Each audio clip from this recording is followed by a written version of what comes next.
Setiap korban kecelakaan lalu lintas itu wajib mendapat santunan dari jasa raharja, akan tetapi ada kecualinya. Akan tetapi kelanjutannya pada video kali ini yaitu mengenai ketentuan lain yang tidak mendapat santunan dari jasa raharja, artinya bahwa setiap korban kecelakaan lalu lintas itu wajib mendapat santunan dari jasa raharja, akan tetapi ada kecualinya. Ini yang akan kita bahas pada video kali ini. Oke, baik Bapak Ibu, jadi yang kita maksud dalam hal ini terkait ketentuan lain atau kecualinya yang tidak dapat santunan dari jasa raharja. Mari kita bahas satu persatu Bapak Ibu. Yang pertama adalah kecelakaan tunggal atau kecelakaan yang bukan disebabkan oleh orang lain. Nah, ini tidak dapat santunan dari jasa raharja. Yang seperti apa yang dimaksud kecelakaan tunggal ini? Nah, misalkan kita ambil satu contoh, ketika si pengendara sudah mabuk sehingga memaksa untuk membawa kendaraan sehingga di tengah jalan terjadi kecelakaan. Terjadi kecelakaan ini bukan akibat oleh orang lain atau bisa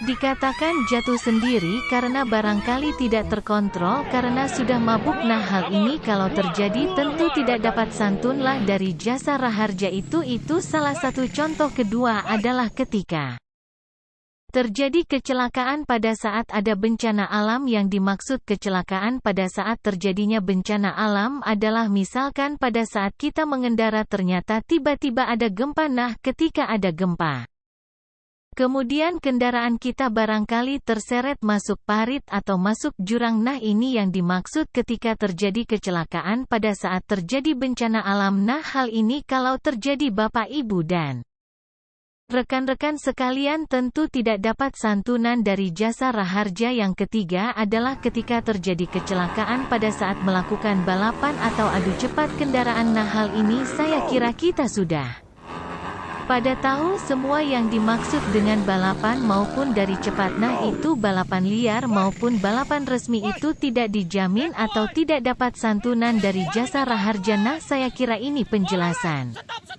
Selain daripada itu, orang yang tidak mendapatkan atau tidak diberikan santunan kepada korban penyebab kecelakaan yang mengalami kasus laka atau pelanggaran lalu lintas sebagai berikut. Yang pertama, melawan arus lalu lintas. Tentu hal ini adalah sebuah kesalahan yang diakibatkan pengendara yang tidak mematuhi peraturan lalu lintas, apalagi sudah ada tanda jalan satu arah tetapi pengendara memaksa melintas dan melawan arus. Berikutnya, berkendara tanpa dilengkapi dengan surat izin mengemudi yang sah atau SIM. Biasanya pengendara di bawah umur sehingga mereka belum berhak mendapatkan surat izin mengemudi. Juga orang-orang dewasa yang enggan mengurus surat izin mengemudi sehingga mereka tidak memiliki surat izin mengemudi. Tentu pengendara yang seperti ini tidak mendapatkan santunan jasa raharja apabila terjadi atau menjadi korban kecelakaan lalu lintas jalan raya. Berikutnya, mengemudikan kendaraan bermotor yang telah dimodifikasi yang tidak sesuai dengan peraturan perundang-undangan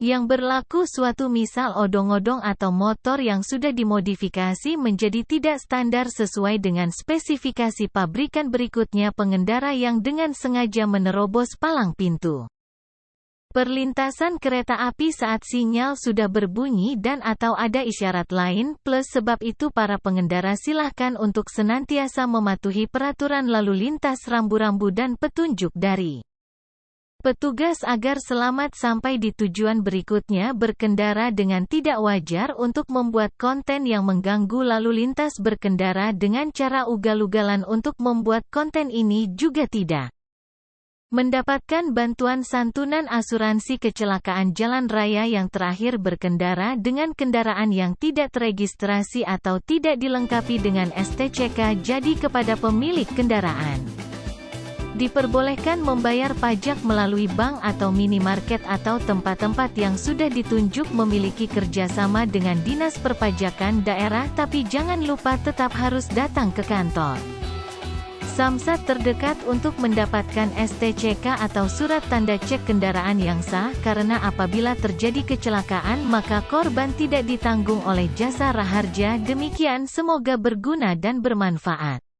Maka untuk itu ikuti terus channel YouTube kami supaya video-video kami selanjutnya bisa dapat Diikuti terus, like, subscribe dan di-share supaya teman-teman yang lain dapat menonton video ini. Terima kasih.